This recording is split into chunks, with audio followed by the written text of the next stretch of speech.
Hey everybody, it's Jason Blaha here. I'm just in here drinking my morning coffee. And by the way, the question has come up when people say, is that really real coffee there? Is he faking it? It's a lot of people accuse me of faking it. I don't know if you guys can see, there's clearly coffee in that mug. Now, you might even ask yourself, is that actually coffee? How do we know it's not tea? I have an American flag behind me. Do you know any Americans, real Americans, who drink hot tea instead of coffee? All right, I'm not a Brit. I'm not Canadian. I'm an American. It's obviously coffee. But, over to the point. It's time to talk about current events in the online fitness community. For those of you who like these type of videos, please remember to click like down below. If you haven't subscribed yet, hit that subscribe button and the little notification bell next to it. Ring my bell, baby. But today, I came across a video on my own. No one alerted me of it.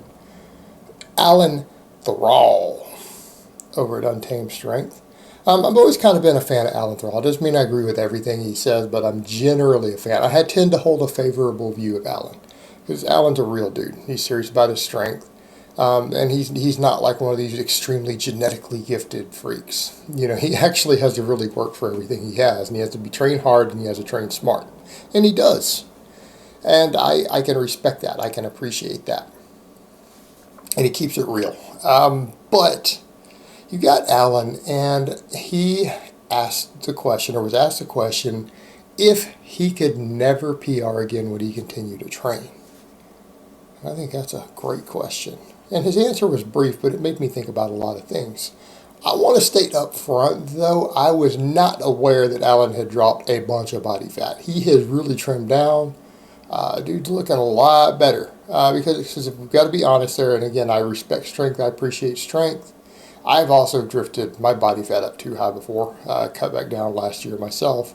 You know, people actually will ask that of how do you bulk like that? How do you get that fat? I just don't track calories, right? That's all I have to do. If I want to gain 50 pounds, all I can do is stop tracking my calories and just eat normal bro clean foods. I can be up to 270 in no time, right? That's all I have to do, not track.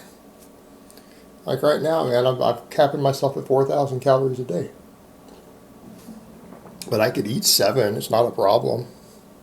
So, over to the point. Alan's really trimmed down a lot. He's trimmed down a lot. And I think it's for the better. I was surprised to see that. I wasn't aware of that. I should probably go through and see what's going on with his journey. But he's done some good work there. And he's still looking pretty strong. I mean, I think I saw him, did he do like a pause squat with 4 something? A beltless pause squat was still over 400 pounds after a cut. That's not bad. He was doing some nice clean and presses. Right, some clean and presses with a pretty respectable weight. And he messed his Atlas Stone thing. He was trying to get an Atlas Stone PR and he didn't get it. But, again, I can respect that fact that he shows himself trying to get it, misses it several times and still puts it up. And you know what? That's what I like. I respect that. I respect the realness. Because a lot of guys on this platform are very, very fake. I can respect that realness. And then his question and his answer, I think it highlights the same thing. It was asked, would you? And he's like, yeah, I would. Even if I knew that I would never set another PR the rest of my life, I would train because to me, I love training. I enjoy training. Right? And I very much can appreciate that because we're all going to reach that point. The fact that I'm back to PRing again is actually relatively unusual. I have really had my lifestyle and my training dialed in. That is the only reason I'm able to pull that off. And I think a lot of kids who don't understand that, or kids in their 20s or late teens, they train and they honestly think that they're going to make gains the rest of their life. That's just not reality. The truth is, a lot of you and a lot of my other listeners realize this. A lot of my other listeners, they peaked long before they got to my age. A lot of you guys out there, you might, by the time you're 35, you might hit the best lift you're ever going to hit in your life, and that's it. Depends upon the person, and I'm not saying it's always true. There are guys who still PR up into their 50s. But a lot of guys out there are done by mid-30s. Early 30s in some cases. So they've gotten as strong as they're going to get. Gaining in some cases as much muscle as they're going to get. because it becomes a different ballgame. And if you are doing nothing but chasing gains and you care only about the gains and that is your only reason for training, I think a lot of people are missing the big picture. And when you're assessing people at a certain threshold about are they making gains or not, yeah, I'm choosing to make gains right now. I'm choosing to make gains, but that's not what the process is about. Let's come over to the real thing with training, strength training, and the benefits of strength training. People have in their head, and again, this shows, again, oftentimes lack of maturity of, they think that lifting and lifting heavy and strength training and all this stuff is dangerous. Training for strength is in my opinion, strength training, safer than a lot of other forms of training. It's safer to me in terms of injury prevention than a lot of the really repetitive machine work and stuff. And a lot of the smaller movements a lot of bodybuilding oriented people do over and over and over. I think that's actually more destructive. In some cases, that can be more destructive to your actual body in terms of injury risk and overuse injuries than real strength training. I don't think strength training is inherently dangerous. I think it's relatively safe, even pushed to pretty far limits. Why is it that the real benefits of training?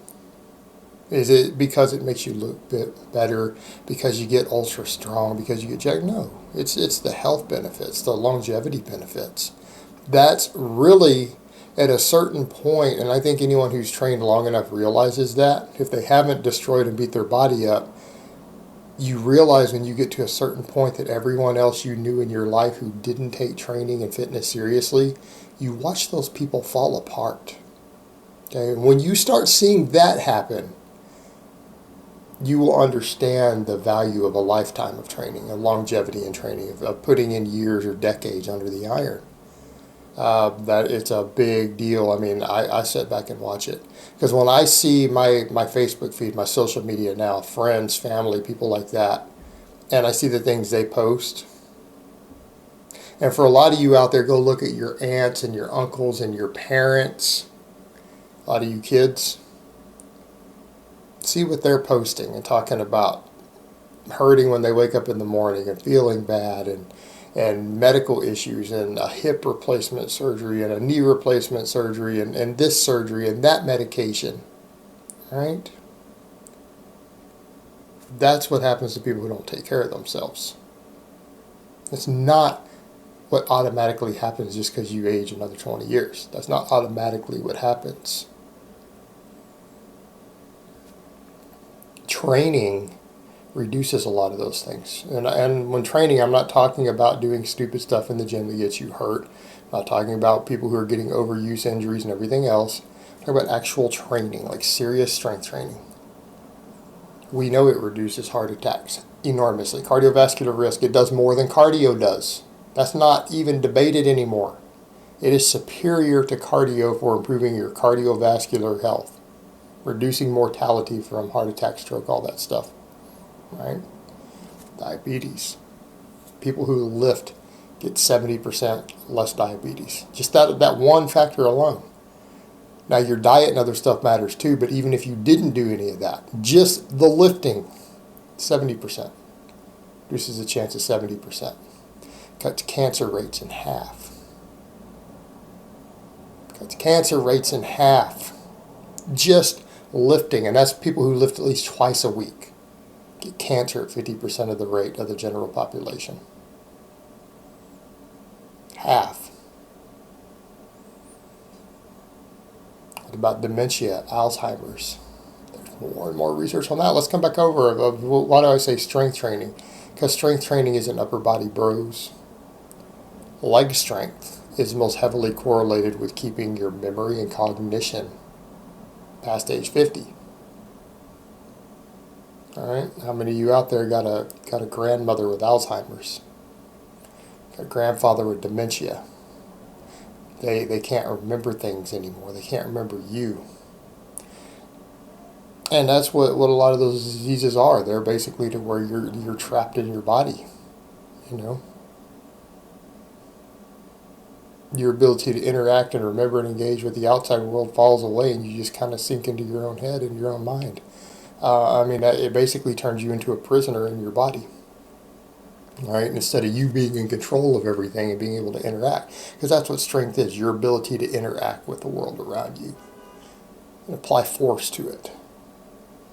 And you look at all these health problems that people have, and then go back over and look at people who spend a lifetime training. I mean, there's dudes out there who are deadlifting 500 pounds in their 50s and 60s. There are guys deadlifting 600 pounds in their 50s out there. Jack LaLanne swam the English Channel at 92. Of course, he died of pneumonia later, but you know, still 92. But you think about the quality of life. I mean, people talk about, oh, I want to live life and have a good life. Okay. Can you guys imagine the quality of life to be able to still be physically able to undertake something like that at the age of 92? How much quality of life did he get? When you see people falling apart at age 40 and 50 who you know now who they're destroyed, their quality of life is gone. Compare that to a man who stayed so healthy and fit and went swim the English Channel at 92. All right? Training matters. Your longevity in training matters.